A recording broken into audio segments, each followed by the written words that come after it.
Please get ready for a dictation of Part 6 of the Supreme Court judgment. This is Criminal Appellate Jurisdiction, Criminal Appeals numbers 1140-1141 of 2010. 5 seconds. Start. Learned State Counsel has rightly relied on Gangadhar Behera to contend that even in cases where a major portion of the evidence is found deficient, if the residue is sufficient to prove the guilt of the accused, conviction can be based on it. This court in Hari Chand versus State of Delhi held that so far as this contention is concerned, it must be kept in view that while appreciating the evidence of witnesses in a criminal trial, especially in a case of eyewitnesses, the maxim falsus in uno, falsus in omnibus cannot apply, and the court has to make efforts to sift the grain from the chaff. It is, of course, true that when a witness is said to have exaggerated in his evidence at the stage of trial and has tried to involve many more accused, and if that part of the evidence is not found acceptable, the remaining part of evidence has to be scrutinized with care, and the court must try to see whether the acceptable part of the evidence gets corroborated from other evidence on record so that the acceptable part can be safely relied upon. There is no gainsaid that homicidal deaths cannot be left to judictum D. The court is in their quest to reach the truth, ought to make earnest efforts to extract gold out of the heap of black sand. The solemn duty is to dig out the authenticity.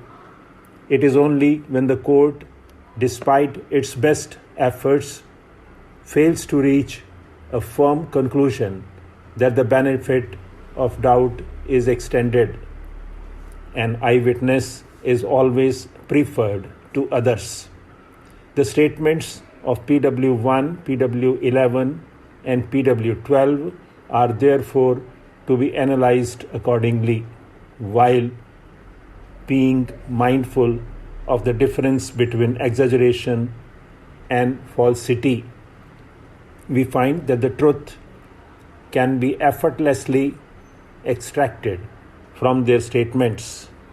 The trial court apparently fell in grave error and overlooked the credible and consistent evidence while proceeding with the baseless premise that the exaggerated statements made by the eyewitnesses belie their version.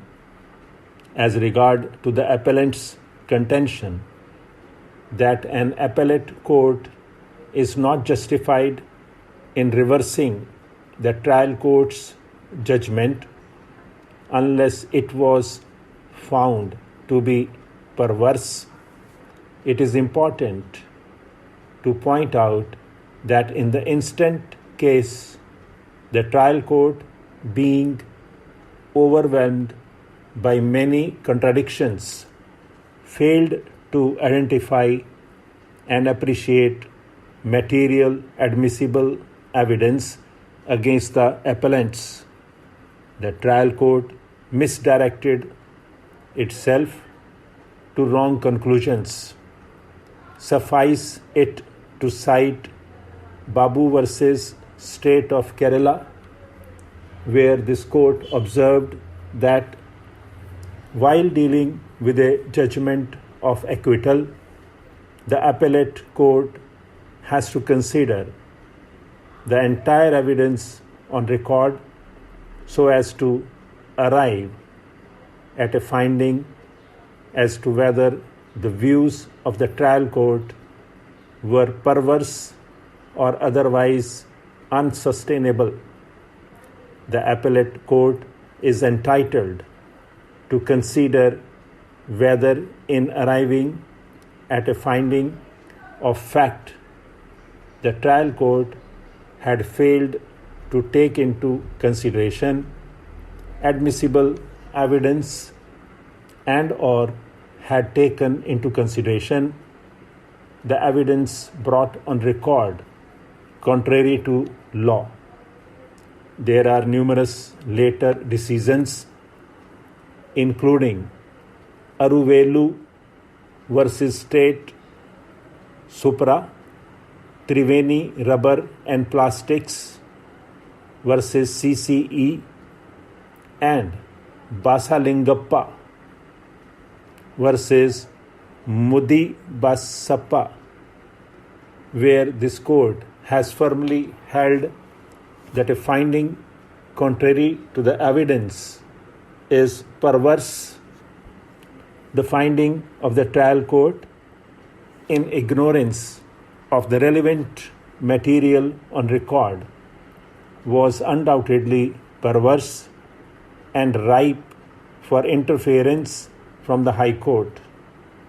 While testing the possibility of the conclusion drawn by the trial court, it has to be kept in mind that neither is there a reason on record nor have the appellants led any defense evidence to suggest as to why Netar Singh PW1, his wife Meera Devi PW11 or his father Beli Ram PW12 would allow the real culprits to go scot-free and instead falsely implicate the appellants to settle scores on trivial issues.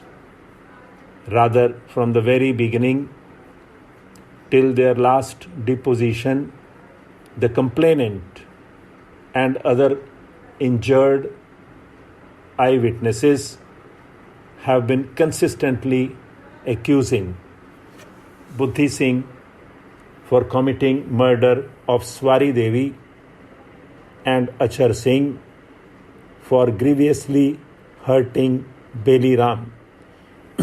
Their ocular version is duly corroborated by the medical evidence on record. This court in Dalip Singh versus State of Punjab opened that ordinarily a close relative would be the last to screen the real culprit and falsely implicate an innocent person.